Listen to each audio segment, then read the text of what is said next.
హైదరాబాద్ లోని అక్రమాలకు పాల్పడిన మెడికల్ హోల్సేల్ డీలర్లపై డ్రగ్ కంట్రోల్ అధికారులు చర్యలు తీసుకున్నారు. ఢిల్లీ నుండి బిల్లులు లేకుండా అక్రమంగా ఇన్సులిన్ ఇంజెక్షన్లు కొనుగోలు చేసి మార్కెట్లో 40% అధిక ధరలకు విక్రయిస్తున్నట్లు గుర్తించి వారి లైసెన్స్ 30 రోజుల పాటు డ్రగ్ కంట్రోల్ అధికారులు రద్దు చేశారు.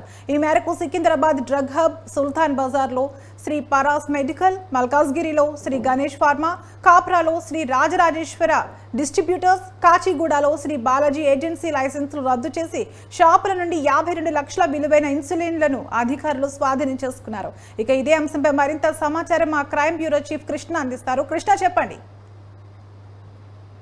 తెలంగాణ ఏదైతే హైదరాబాద్ పరిసర ప్రాంతాల్లో ఇటీవల కాలంలో ఔషధ నియంత్రణ అధికారులు వరుసగా దాడులు నిర్వహించడం జరుగుతుంది. అయితే ఈ కాచిగూడ ఇతర ప్రాంతాల్లో ఏదైతే హోల్సేల్ షాపుల్లో, మెడికల్ షాపుల్లో సోదాలు నిర్వహించడం జరిగిందో వీటి దగ్గర ఏదైతే ఇన్సులిన్ అంటే షుగర్ వ్యాధిగ్రస్తులు ఉపయోగించే ఈ ఇన్సులిన్ పెన్నుల వ్యవహారానికి సంబంధించి అది ఢిల్లీ నుంచి అక్రమంగా హైదరాబాద్ తీసుకొచ్చి దాన్ని 40% అధిక రేట్లకు విక్రయిస్తున్నట్లుగా సోదాల్లో బయటపడడం జరిగింది. దీంతో 30 రోజుల పాటు 6 షాపుల లైసెన్స్లను రద్దు చేస్తూ డ్రగ్స్ డి కమలాసన్ రెడ్డి ఆదేశాలు జారీ చేయడం జరిగింది. సికింద్రాబాద్ లోని డ్రగ్ హబ్, సుల్తాన్ బజార్ లోని శ్రీ పరాస్ మెడికల్, ఆ తర్వాత మల్కాజ్గిరిలోని శ్రీ గణేష్ ఫార్మా, కాప్రాల్లోని శ్రీ రాజరాజేశ్వరి డిస్ట్రిబ్యూటర్, కాచిగూడలోని శ్రీ బాలాజీ ఏజెన్సీ వీరందరూ కూడా ఈ ఢిల్లీ నుంచి ఇలాంటి బిల్లులు అంటే ట్యాక్స్ కూడా పన్ను కట్టకుండా అక్రమంగా వాటన్నిటిని కూడా ఇక్కడికి దిగుమతి చేసుకొని ఆ తర్వాత వాటన్నిటిని కూడా ఈ పెన్స్ అనేవి, రీఫిల్స్ అనేవి